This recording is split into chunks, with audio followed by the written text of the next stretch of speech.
Hi everybody, it's Phil here. Just got your new manual and I just want to take you through some part of the manual that I think might need a little bit of explanation to help you out. That section is Section E, Fitting Basics. Very, very important part of this manual.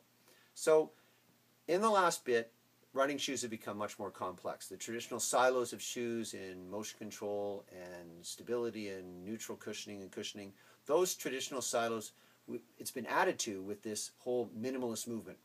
So what we've tried to do is go to some strategies that those of us who help to put the manual together and look at how do we approach customers and how do we make sense of this complex thing that's going on. So what we've come up with is a strategy of approaching customers and making it all make sense. You'll find your own way to do it, but here's some food for thought. So the way it works is, first of all, selecting by activity. The customer comes in, you have to determine what they're doing in the shoe. Nothing really new there. Are they walking? Are they running? Or are they involved in doing some lateral activity like court sports? Once you determine that, then we look at fitting for that activity. So you're fitting the walker. We didn't get into a lot of in-depth there in terms of what you look for. You're fitting the walker. It may be a walking shoe. It could be almost any shoe or a running shoe for a lot of us. Take that for what it is for now. Second section, fitting the runner. Now this is right in our wheelhouse. This is really important. And what we look at here is what are the goals within that running category? What is the goal of your customer? Is the goal protection, which might be some of the more traditional type footwear that we're used to going to? Is the goal minimalism, which is this broad-based term with chi running and good form running and so forth? Is that their goal? Or maybe their goal is the goal of speed. It's very athletic, track athlete, competitive runner, road running, cross country, that kind of thing. So take those three goals, and those goals may be also part of the walker. But let's keep to the running just for now. The third thing is fitting for lateral motion. Many of us carry court shoes, cross trainers, cross dressers as I call them. And so something that you're looking for more lateral protection, more lateral movement, and you may also involve in that some sort of minimalism because you want to be lower to the ground. But again, lateral activity, fairly straightforward. Really, this section B is where we're concentrating on really making some sense of this. So the next thing you have to do is go select the shoe by category. So within the fitting the runner section as that activity, are we going to fit them with a motion control, stability shoe, neutral cushioning, or neutral supportive? Those traditional silos, those traditional thicker, as somebody we've talked to in the past, those big bulky shoes. All right?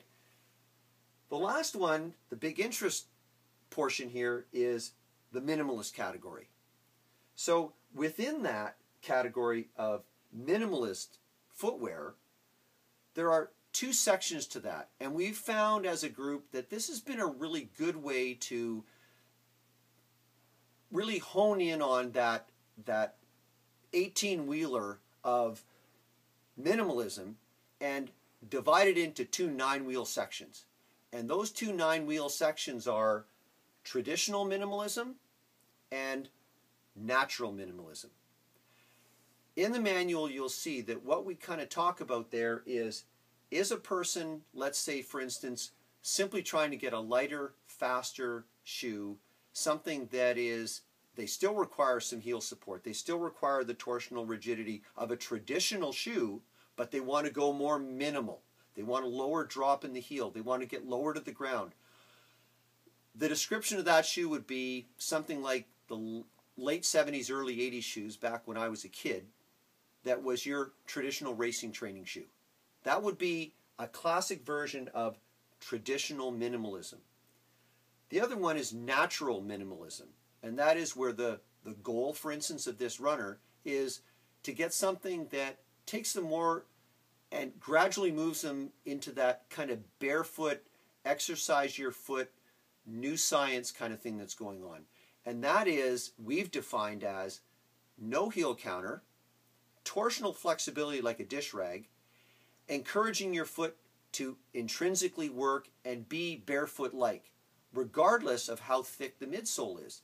You could have a fair bit of midsole, yet still be torsionally very naturalist, very barefoot-like.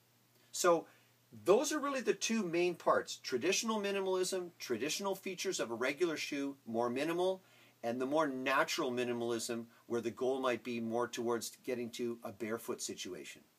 So hopefully that helps you make some sense of how to approach a customer and how we've set up that section E on fitting basics. It's a guide, it's not rules.